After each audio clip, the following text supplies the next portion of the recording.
if you're sent for training, you don't see results. You just just your time is spent in other areas, and that's time management as well, isn't it? See, when you employ somebody, Mm-hmm. first of all, you must ask yourself this question. I'm employing this person for a longer term. So at least I must give him the knowledge of a product or service. But at the same time, I have to find out whether this chap has the capability of delivering that message. Because I'm not going to be there to watch him. He's going to do it on his own. So those kind of training will take a minimum period, in my opinion. I've done it before, at least a year before someone is competent enough to go out. Okay? But who's going to be willing to actually do that? Like spend one whole year of training the person? Then you better sell through internet. Right. Because there are certain types of product you need a person to actually go out there and see a factory manager or somebody Right. to show him. Like, I'm also in the field of molding. Mm-hmm. The inventor of the product. We bought a company, and that company, the inventor, we bought him together with that. That inventor of that product, it's a patented product, goes out into factories and actually talks to the managers who are managing the factories. Mm-hmm. He's an inventor. We don't employ salesmen. He goes, when he talks to them logically what needs to be done. Mm-hmm.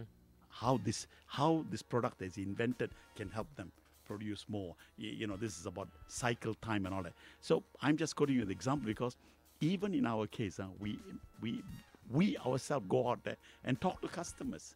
We don't even just employ a salesman to do it. But look at his training. Look at the training you got to go through. You can employ a salesman to sell some books, okay, fine, for a short period of time, or sell it on commission basis, fine. I ask you this, okay, many young people come and talk to you about insurance.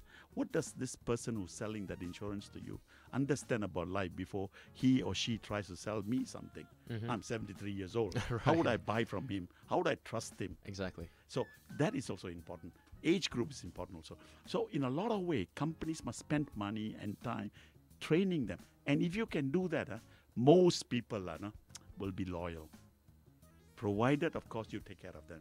The reason why people leave you is because, A, you want result tomorrow morning. They can't deliver it. The type of product you sell takes a longer time to let's say you are in the construction business. Right. You want to build something, take 3 to 4 years. Okay. You employ a salesman, you want result tomorrow. Who does he sell to? He can't sell to anybody. So you got to take time. Invest the time. Invest on people. But find the right people to invest. So how do you know? Is it from a personality test, the attitude? How would you know that this person has the potential, or he's someone that I'm looking for, or she's someone that I'm looking for to actually work in the sales job for my company? Okay. You and I met for the first time today, Alex. That's right, Dr. Vanga. Immediately within 30, 40 minutes, we're getting comfortable. Right. How does that happen? I guess it's because we're speaking the same language right exactly. So by talking to you, I begin to understand you better. Right. You begin to understand me a little better. Then we talk to one another. Yeah. That's what we're doing. In the same way, in an interview, aside from his data, what he has got, education, all the rest of it, talk to the person. Find out the psychology of that person. You cannot change the psychology. That's a character, how he thinks. The selling skill, the product knowledge can be trained. So you got to Psychology trust of your own instinct as well when have you to. meet You have somebody. A lot of people you meet for the first time, you don't like them. Yeah, that's right. Don't waste your time. Right. I'm right. not saying it's right No, or no, wrong. I, It happens. but I agree with you, doctor.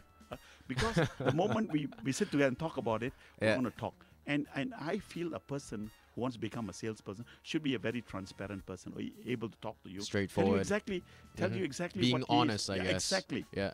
And that is something that is lacking with people. They try to hide.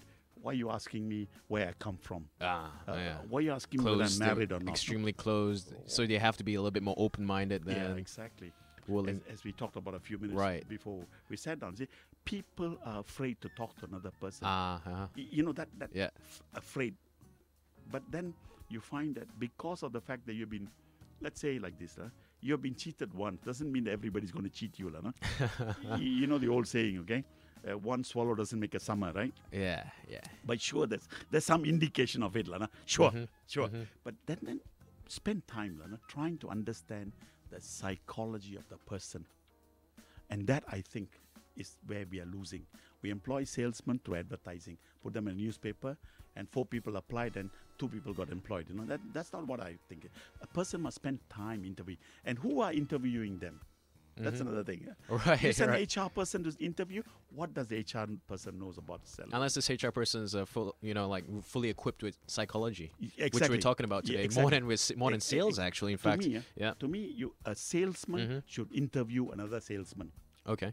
A sales manager should be the one interviewing and making decision on employing salespeople. That I think is very key.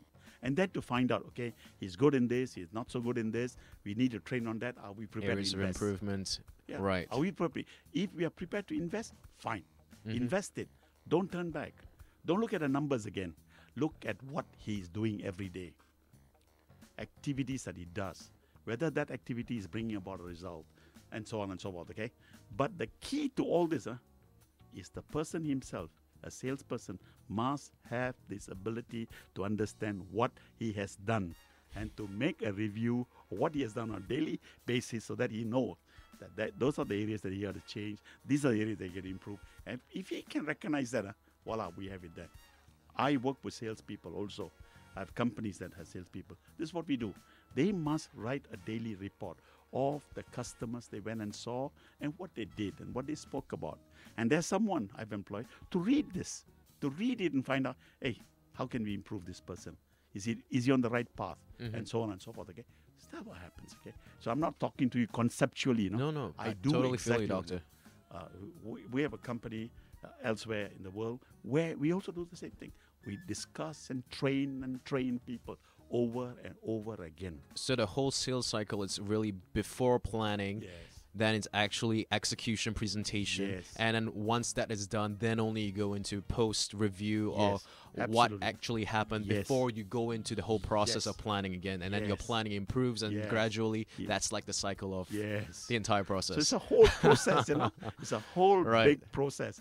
Are we prepared to do it? And if you continuously do it, you'll gradually You improve will, over time. You will, definitely you will. As long as you have the confidence, I guess, Yes. all these other factors will start playing into a role, Absolutely. understanding how it goes into place. It's not that complex. I guess, like you mentioned, because we were talking in the beginning, that we have to play the numbers as well. Yes. You have to follow the formula. Whether you're Sure. good or not, you have to play it out. But Yes. at the same time, be aware subconsciously and consciously of what Yes. you are Exactly. doing in any Absolutely, scenario. yes. Terrific, doctor. Well, let's. We're running out of time here, but let's talk about this email that we received from one of our listeners, Janka. He actually sent you a letter, doctor.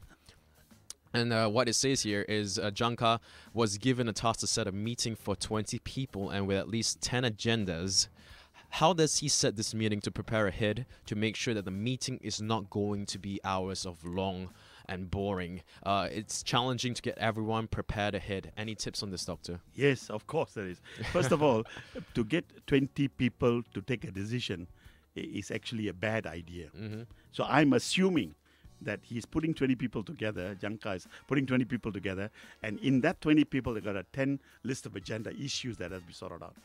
If that assumption is correct, I just want to remind Janka, hey, listen, if you want to make a decision on something, get 2 or 3 people involved and make the decision. You're 20 people together to make a decision, forget it. Nothing will happen. Right. Because they'll talk round and round and nothing will happen. So if I assume that what you want to achieve is that, hey, I got 20 people and I got these 10 agendas to take care of, first thing to do is to write to them and tell them, listen, I want all of 20 of you to meet together on a particular date and time and all the rest of it, and attach other materials. These are the materials you could review. Once that has been sent out, the second thing he must do is quickly call them and say, did you receive this material? Yes. Would you turn to this page and would you go to this particular page and underline that paragraph for them and all that? And that's what we are talking about. And tell them that you're on the ball and you want them to pay some attention to those materials that you're dealing with. Once people have read it and understand all this that they have to respond to, and then also at the same time tell them, listen, will you come be prepared with 1, 2, 3 questions? Right. Not everybody the same 3 questions. Maybe 2 questions to one person, a different question, and put that. And when they arrive for the meeting itself, long before the meeting starts, say, at an hour, get them into groups, appoint small leaders, and okay, Right. in this particular subject, you take the leadership, and in that subject, you take the other leadership. By that way, you disseminate that, and hopefully you may be able to get something out of it. Something that very I think smooth. Something smoothly done. But as a leader running this meeting, you better read all those material you're sending out, and then help them also put together what